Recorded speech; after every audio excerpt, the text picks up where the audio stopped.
All right, so we got this all set up. We're ready to set another beam. As you can see back there, we set the first beam, and that went pretty well. What we had happen though is our one snatch block pulley at the top of the post, or at the top of the I-beam rather, it friction welded itself together, and that's why it lifted the front of the Jeep off the ground. So we actually got a new bigger snatch block. Luckily, when it happened on the first beam we sat, I was able to get the skid steer and just barely reached it. Was able to set it the rest of the last 6 inches or so on top of the pole. But we got a new heavy duty snatch block on the top of this one, and I lubricated this one with chain and cable lubricant to prevent it from friction welding like that last one did. So hopefully we can set this beam rather smoothly.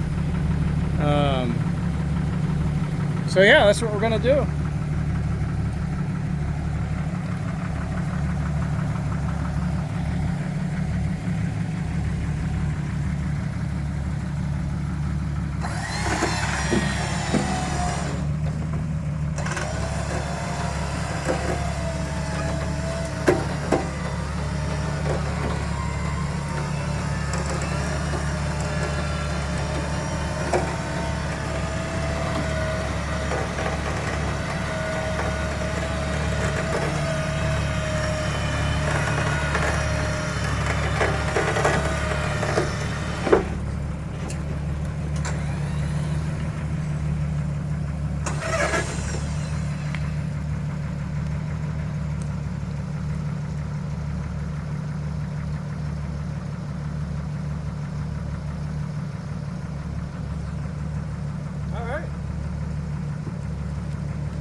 Got it set.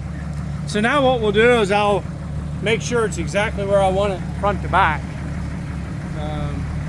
And I'll leave the winches hooked up until we do that. I'll make sure it's where I want, and then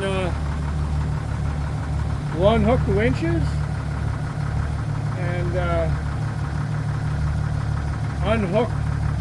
unhook our angle iron pole.